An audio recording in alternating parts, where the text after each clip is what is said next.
خاور آپ کیا کہیں گے تحریک انصاف کی حکومت نے ان 3 سالوں میں مافیاز پر گرفت مضبوط کرنے کے لیے کیا اقدامات کیے؟ اور مہنگائی کے حوالے سے بھی ہم سن رہے تھے کہ وزیر اعظم کی زیر صدارت ایک اجلاس ہوا ہے، اس میں کیا فیصلے ہوئے؟ دیکھیں وہ انگریزی کی ایک اصطلاح ہے، اس کو باعث کنفرمیشن کہتے ہیں کہ اگر میں نے اس حکومت کی نااہلی ناکامی ثابت کرنی ہے تو میں 4-5 مثالیں وہ اس طرح کی بیان کر دوں گا جانبدارانہ تشخیص کے طور پر۔ اگر میں نے اس حکومت کی تھوڑی بہتری ثابت کرنی ہے تو وہ بھی 3-4 مثالیں ثابت کر دوں گا۔ لیکن آبجیکٹیولی جب آپ آن گراؤنڈ چیزیں دیکھتے ہیں کہ موجودہ جو حالات و واقعات پاکستان کے اندر ہیں، خاص طور پر مہنگائی کے حوالے سے، وہ کیا یہ صرف ایکسکلوسیولی پاکستان کا فینامنن ہے؟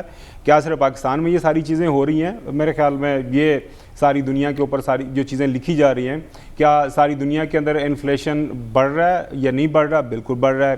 کیا کووڈ کی وجہ سے ساری دنیا کے اندر ڈیمانڈ اینڈ سپلائی کے مسائل جو ہیں وہ نہیں بڑھے؟ بالکل بڑھے ہیں۔ کیا ساری دنیا کے اندر خاص طور پر ڈیولپنگ ورلڈ کی جو اکانومیز شرنک نہیں کی؟ بالکل کی ہیں۔ کیا ان کے جو کرنسیز ہیں کیا وہ ڈپریشیٹ ہوئی ہیں یا نہیں ہوئیں؟ بالکل ہوئی ہیں۔ تو یہ تو ایک امپیکٹ آیا ہے، وہ تمام ممالک کے اوپر آیا ہے۔ اب آ جاتے ہیں موجودہ حکومت کی 3 سالہ کارکردگی کے اوپر۔ بے شک اس میں کوئی دو رائے نہیں ہے کہ 3 سالہ کارکردگی اور عمران خان صاحب کی اور تحریک انصاف کی سامنے رکھے تو بالکل وہ اتنی کوئی قابل تعریف اور ایسی نہیں ہے کہ اس کے اوپر کو اشش کیا جا سکے۔ آپ نے 3-4 کام کرنے تھے جو کسی وجہ سے آپ نہیں کر پائے۔ آپ نے وہ right man for the right job والا ایشو تھا، کانسٹنٹلی آپ لوگوں کو تبدیل کر رہے ہیں۔ آپ کہہ رہے ہیں کہ میں ٹیم کی سلیکشن کے اندر مجھے مسائل پیدا ہوئے، اب میں نے بندے ٹھیک لے آئے ہوں، اب بندے ٹھیک ہیں، اب ان کی وجہ سے جو ہے حالات کے اندر بہتری آئے گی۔ اب جہاں تک تعلق ہے اس پاکستان کے اندر خاص طور پر آج کل کو جو سب سے بڑا مسئلہ مہنگائی ہے۔ اگر دیکھا جائے حکومت باقی سارے معاملات کے اندر تو بہت اچھی جا رہی ہے، لیکن مہنگائی جب آ جاتی ہے تو مہنگائی کے سامنے پھر تمام آپ کی اچھائیاں جتنی مرضی آپ نے فارن پالیسی کی سطح کے اوپر مارے ہیں یا کچھ اور کسی فرنٹ کے اوپر آپ کی کامیابی ہے تو وہ بالکل دب جاتی ہے۔ مہنگائی کے حوالے سے میرے خیال میں جو سب سے جو بڑا ہمیں امپیکٹ نظر آ رہا ہے وہ صوبہ پنجاب سے آتا ہے۔ آپ لوگ لاہور میں بیٹھے ہوئے ہیں، کیا عثمان بزدار صاحب نے جو گورننس اتنی اچھی دی ہے؟ خان صاحب تو کہتے ہیں کہ وہ بہت بہتر جا رہے ہیں، لیکن یہ ایک حقیقت ہے کہ پنجاب کے اندر جو گورننس چاہیے تھی وہ گورننس نہیں مل رہی۔ پنجاب پاکستان 13 کروڑ آبادی کے اوپر مشتمل ہے۔ پنجاب سے جو آپ کو وائبز سامنے نظر آئیں گی، جو ملیں گی، اس کا اثر جو ہے وہ آپ کو میڈیا کے اوپر بھی نظر آئے گا۔ اس کا اثر جو ہے اوورآل آپ کی حکومت کے بارے میں جو تاثر جو بنے گا وہ بھی سامنے آئے گا۔ اب جہاں تک تعلق ہے جو ہے خاص طور پر جو پاپولیشن والا جو شروع میں سوال اٹھایا گیا، یہ دنیا کی ایک اکانومی کی لکھی بڑی بات ہے کہ اگر کسی ملک کی آبادی اراؤنڈ 3% بڑھ رہی ہے، جس طرح پاکستان کی ان آفیشیل اگر ان کے اعداد و شمار دیکھیں تو اتنے آبادی ہماری بڑھ رہی ہے 2.9 سم تھنگ، تو اس کے لیے اگر آپ نے ان کی اتنی بڑھتی ہوئی آبادی کی ضروریات کو آپ نے پورا کرنا ہے تو اس کے لیے کم از کم آپ کے ملک کے اندر 6 سے 7% گروتھ ہونا ضروری ہے جی ڈی پی کی۔ وہ اس کے پیچھے محرکات اب کئی محرکات ہیں۔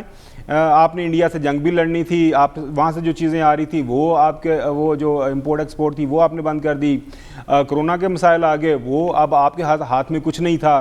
اب آج کل جو ہے اب ظاہر بات ہے افغانستان ہے، آپ کا ہمسایہ ملک ہے، فطری ہمسایہ ہے، اب اس کا آپ کیا کریں؟ آپ افغانستان کو اٹھا کے کسی دوسرے پلانٹ کے اوپر تو نہیں پھینک سکتے۔ اب 4 کروڑ وہاں پہ بھی جو نفوس جو موجود ہیں ان کو بھی کچھ کھانے کے لیے چاہے، وہ بھی سارا کچھ آپ کے ملک سے ہی جانا ہے۔ آپ کیا خبر یہ سب کچھ مان لیتے ہیں، بس آپ ہمیں یہ بتا دیجئے کہ وزیر اعظم نے مہنگائی کا نوٹس لے لیا ہے اور ایک اجلاس کی صدارت کی ہے، اب عوام اس پر گھبرا لیں یا اب گھبرانے کی ضرورت نہیں ہے کہ وزیر اعظم نے نوٹس لے لیا ہے؟ اچھا، جو آپ نے بات کی نا کہ مافیاز کی، مافیا ہوتا ہی وہ ہے جو اتنی آرام سے نہ پکڑا جائے۔ مافیا کو پکڑنے کے لیے آپ کو تھوڑا سا آپ کے پاؤں مضبوط ہونے چاہیے۔ یہ بیچارے 4-5 ووٹوں کے اوپر حکومت یہاں پہ سینٹر کے اندر کھڑی ہے اور پنجاب کے اندر 8-10 ووٹوں کے اوپر، تو وہ ان کے اتنے پاؤں مضبوط نہیں ہے۔ جہاں تک بات ہے مہنگائی کی، ایک بات آپ تسلی رکھیے گا، آپ بھی اور سلمان غنی صاحب بھی، دیکھیں ایونچولی لوگوں نے اس بات کے اوپر طے کرنا ہے کہ عمران خان کس حد تک ان کے مسائل کے اوپر نظر رکھے ہوئے ہیں اور کیا حقیقتاً کیا کوشش کر رہے ہیں کہ ان کے مسائل کو حل کرنے کے لیے. بظاہر ہمیں یہاں پہ اسلام آباد میں کوئی ایسی کمی کوتاہی نہیں لگ رہی, وہ بیچارے لگ رہے ہیں.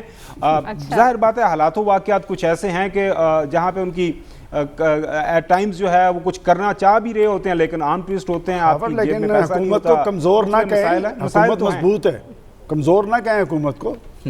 بالکل نہیں یہ سلمان غنی صاحب, یہ آپ لاہور میں بیٹھ کے آپ اس طرح کے فتوے دیں.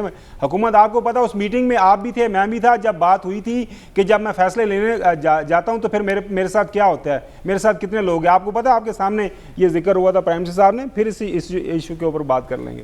فریب زندگی ہے سہاروں کی زندگی. ٹھیک ہے, تو خاور تو ابھی بھی پر امید ہے اور وہ کہہ رہے ہیں کہ کچھ بہتری ہو جائے گی آنے والے دنوں میں. ہمیں پروگرام میں آگے بڑھنے اور بات کرنی ہے انتخابی اصلاحات جس پر کمیٹی بن چکی ہے. حکومت اور اپوزیشن کتنے سنجیدہ ہے اور یہ معاملہ کیا رخ اختیار کر سکتا ہے, اسی پر بات ہوگی اس بریک کے بعد. اسٹے ود اس.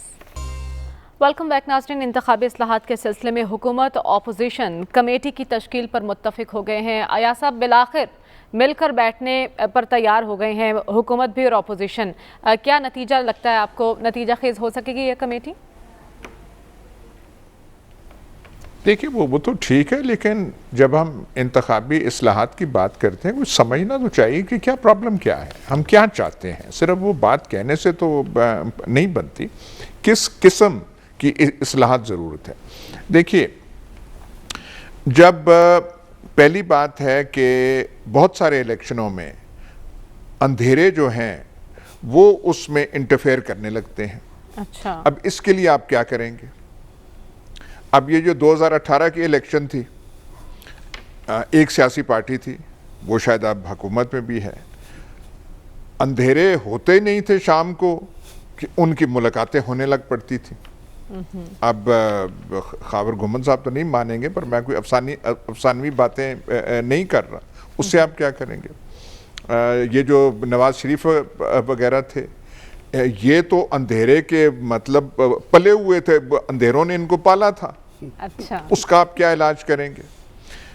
2008 کا یہ 2002 کا جو الیکشن تھا جب جنرل پرویز مشرف تھے, تب ایسے تھا. یہ میں آپ کو صحیح ایک بات, ریٹرننگ آفیسر بیٹھا ہوا ہے یہاں پہ سامنے, ریزلٹس آ رہی ہیں, ریزلٹس کے بعد اندھیرے بیٹھے ہوتے تھے.